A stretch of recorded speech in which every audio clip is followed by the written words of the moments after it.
Hey everyone, good morning. मैं दुर्गेश और आप सभी का दिल खोलकर स्वागत करता हूँ ट्राइज क्लासेस में।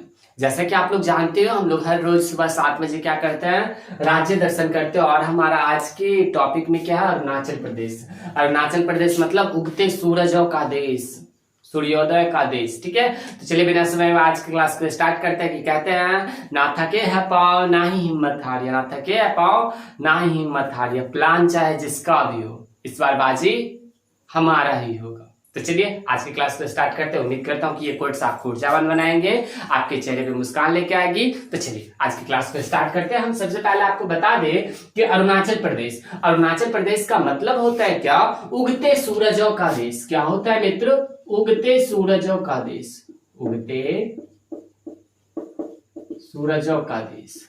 ठीक है, उगते सूरजों का देश मतलब इसमें सूरज का मतलब सूर्योदय भी कह सकते हो। ठीक है, एज विश हम आपको बता दें कि अरुणाचल प्रदेश 20 फरवरी 1987 को क्या हुआ, ये अस्तित्व में आया। कब मित्र, 20 फरवरी 1987 को क्या, 1987 को क्या हुआ, ये अस्तित्व में है। इससे पहले 1972 तक क्या था, 1972 तक ये एक एजेंसी के नाम से जाना जाता था। क्या, 1972 तक क्या किस नाम से जाना जाता था, तो एक पूर्वोत्तर सीमांत एजेंसी के नाम से जाना जाता था। ठीक है, और हम आपको बता दें कि इस अरुणाचल प्रदेश इतिहास के दृष्टिकोण से बहुत ही महत्वपूर्ण है। आप बोलोगे कि भैया ये कैसे इंपॉर्टेंट है, तो मैं आपको बता दूं कि ये क्या था। तो इसका जिक्र ना कल की पुराण में इसका जिक्र मिलता है। और ऐसा माना जाता है कि भगवान परशुराम अपने पापों का प्रायश्चित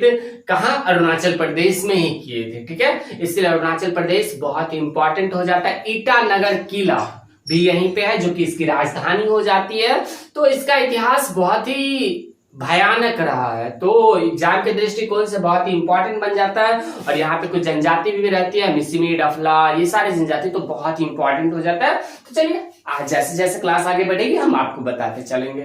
लेकिन हाँ, अगर नए होंगे ना तो चैनल को सब्सक्राइब जरूर कर लेना। देखो हम आपको बता दें कि इसका जो है ना सीमा कहाँ पे है, सीमा किस किस से लगता है। तो सबसे पहले हम आपको इंटरनेशनल और नेशनल बाउंड्री दोनों बताएंगे। इंटरनेशनल बाउंड्री ये 3 देशों के साथ शेयर करता है, भूटान, म्यांमार और चीन। भूटान, म्यांमार और चीन, इन 3 देशों के साथ क्या करता है, ये इंटरनेशनल बाउंड्री शेयर करता है। वहीं पे नेशनल बाउंड्री की बात करें तो ये असम और नागालैंड, बस 2 ही राज्यों के साथ क्या करता है, बाउंड्री शेयर करता है। ठीक है, तो चलिए हम आपको बताते हैं सीमा किस किस के साथ शेयर करता है। इंटरनेशनल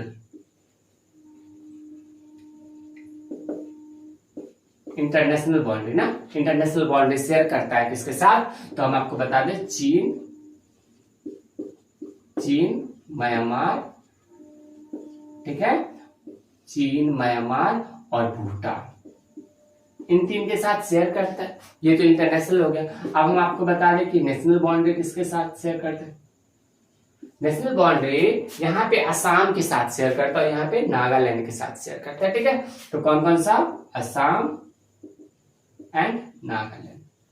ये तो हो गया बाउंड्री की बात। ठीक है, और हम आपको बता दें मित्र कि ये भूटान के साथ पूरा भारत कितना बाउंड्री शेयर करता है, तो 699 किलोमीटर क्या करता है, बाउंड्री शेयर करता है। वहीं पे पूरा भारत नेपाल के साथ कितना बाउंड्री शेयर करता है, तो 1751 किलोमीटर बाउंड्री शेयर करता है। वहीं पे हम आपको बता दें कि चीन के साथ कितना बाउंड्री शेयर करता है, तो 4096 किलोमीटर बाउंड्री शेयर करता है चीन के साथ।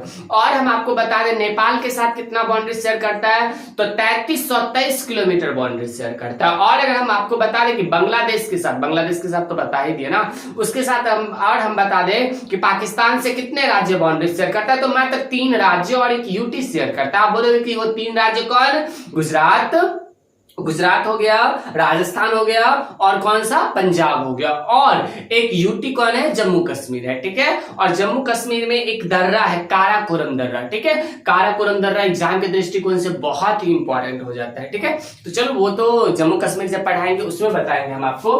तो ये तो हो गया, इतना बात हो गया। और चलिए हम आपको बता दें कि क्या, ये भूटान हो गया। ठीक है, अब हम आपको बता देते हैं कि यहाँ की राज व्यवस्था क्या है। ठीक है, यहाँ की राज व्यवस्था की बात करना, राज व्यवस्था क्या मित्र, राज व्यवस्था। तो सबसे पहले यहाँ की कैपिटल तो पढ़ना बहुत जरूरी है, कैपिटल तो पढ़ना ही पड़ेगा। उसके बाद क्या पढ़ना पड़ेगा, सीएम पढ़ना पड़ेगा। उसके बाद गवर्नर पढ़ना पड़ेगा। उसके बाद क्या, विधानसभा का सीट, लोकसभा का सीट और राज्यसभा का सीट। विधानसभा का सीट 60 है, लोकसभा का सीट 2 है और राज्यसभा का सीट 1 है। ठीक है, वहीं पे हम आपको बता दें कि कैपिटल इसका क्या हो जाता है, तो ईटानगर हो जाता है। ईटानगर, देखो ईटानगर जो है ना बहुत ही इंपॉर्टेंट हो जाएगा आपके एग्जाम के दृष्टिकोण से। ईटानगर एग्जाम के दृष्टिकोण से बहुत ही इंपॉर्टेंट हो जाएगा, क्योंकि यहाँ पे ईटानगर किला है। ठीक है, और ईटानगर किला है और यहाँ पे उससे 10 किलोमीटर की दूरी पर एक नदी है और वहां पे क्या बनाया गया है, एक म्यूजियम बनाया गया है, जवाहर ऐसे ही कुछ है, म्यूजियम नाम है। ठीक है, तो बहुत इंपॉर्टेंट हो जाए। सीएम की बात करें तो पेमा खांडू। ठीक है, कौन, पेमा खांडू। पेमा खांडू क्या हो जाते हैं, यहाँ के सीएम हो जाते हैं। और गवर्नर की बात करें तो बीडी मिश्रा। कौन, बीडी मिश्रा। बीडी मिश्रा क्या हो जाते हैं, यहाँ के गवर्नर हो जाते हैं। विधानसभा की सीट की बात करें तो विधानसभा की सीट कितनी हो जाती है मित्र, विधानसभा की सीट हो जाती है मित्र, विधानसभा की सीट हो जाती है 60।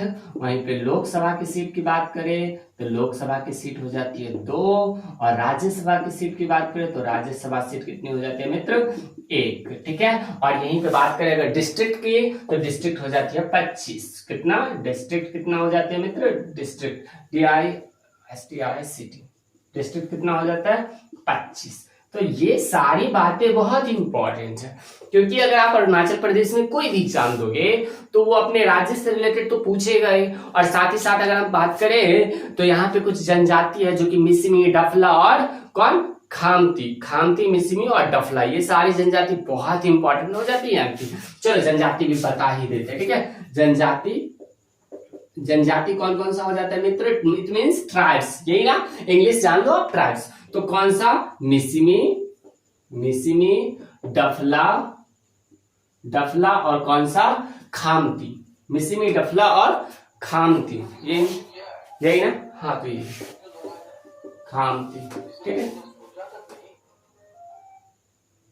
समझ में आया, यहाँ पे कौन कौन सा जनजाति हो जाता है, मिसिमी, डफला और खामती जनजाति हो जाती है। और अगर हम बात करें यहाँ पे कौन कौन सा नेशनल पार्क है, तो नामदफा नेशनल पार्क और मॉलिंग नेशनल पार्क, कौन कौन सा यहाँ पे नेशनल पार्क की बात करें, नेशनल पार्क की बात करें ना, नेशनल पार्क की बात करें तो कौन कौन सा, नामदफा नेशनल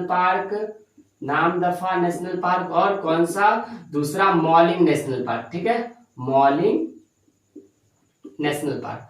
और हम आपको बता दें कि शिमला समझौता हुआ था। ठीक है, चीन और भारत के बीच में कौन सा लाइन खींचा गया है, तो देखो चीन और भारत के बीच में, नेक्स्ट स्लाइड में पढ़े, चलो देखो। तो चलिए मित्र, हम क्या बता रहे थे आपको कि भारत और चाइना के बीच में यहाँ पे कौन सा आ जाता है, भूटान आ जाता है। ठीक है, हम आपको बता रहे थे कि भारत और चीन के बीच में क्या, भारत और चीन के बीच में 4096 किलोमीटर लंबा क्या है, रेखा है, 4096 किलोमीटर। ये बात तो मैंने बताया दिया था कि 4096 किलोमीटर क्या है, भारत और चीन के बीच में ये किलोमीटर क्या है, बाउंड्री है। ठीक है, हम आपको बता दें 3488 किलोमीटर है भारत और चीन के बीच में। ठीक है, कितना, 3488 किलोमीटर है भारत और चीन के बीच में बाउंड्री।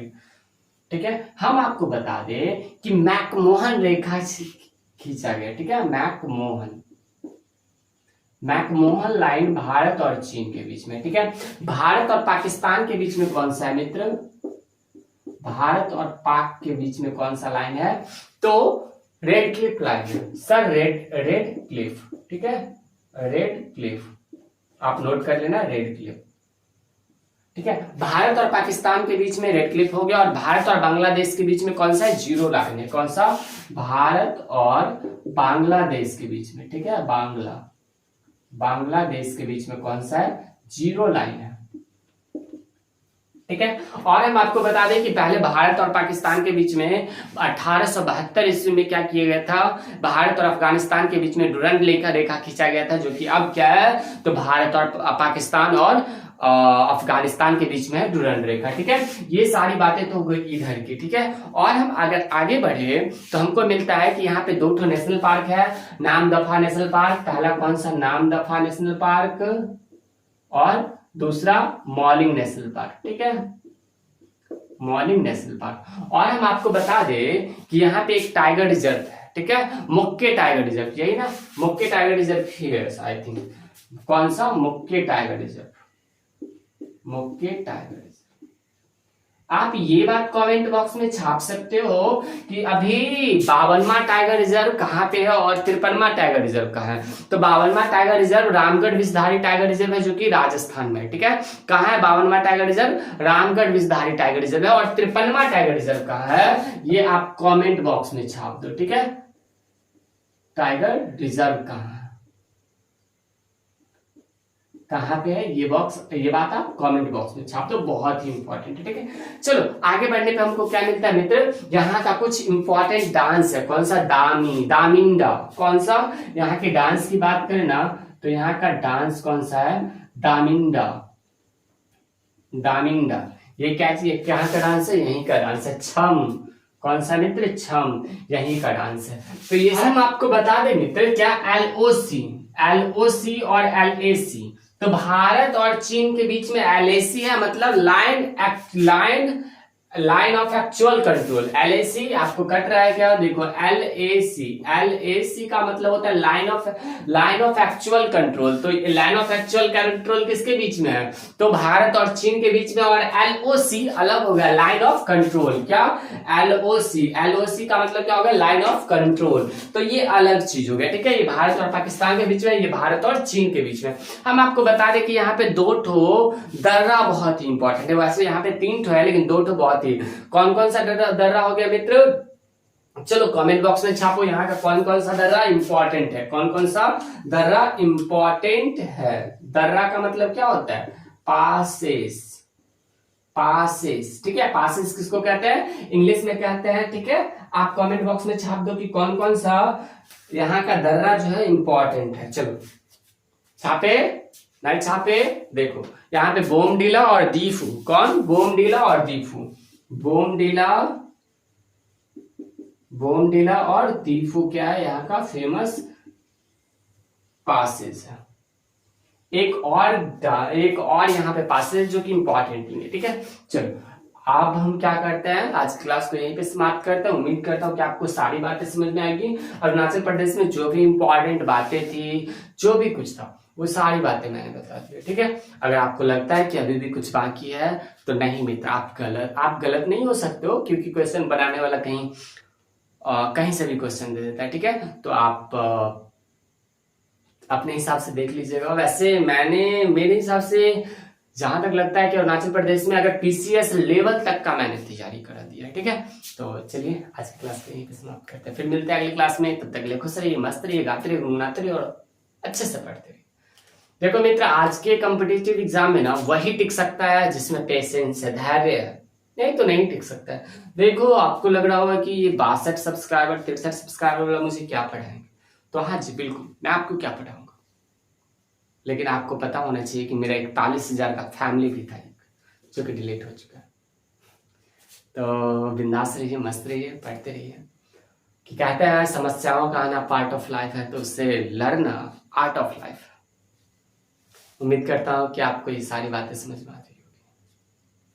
देखो मैं आपको अपनी दुखरा नहीं बता रहा, मैं आपको रियलिटी बताता हूँ कि क्या है क्या नहीं, ठीक है। आप लोगों को लग रहा होगा कि ये बच्चा है, क्या पढ़ाएगा। हाँ जी बिल्कुल बच्चा हूँ, एग्जामपुर का एक्स एजुकेटर्स हूँ। तो फिर आपको तो सारा चीज पता ही। अगर नहीं विश्वास हो रहा है तो आप मेरे इंस्टाग्राम को चेकआउट करो, durgesh.suman26, आपको सारा चीज पता चल जाएगा। Bye bye.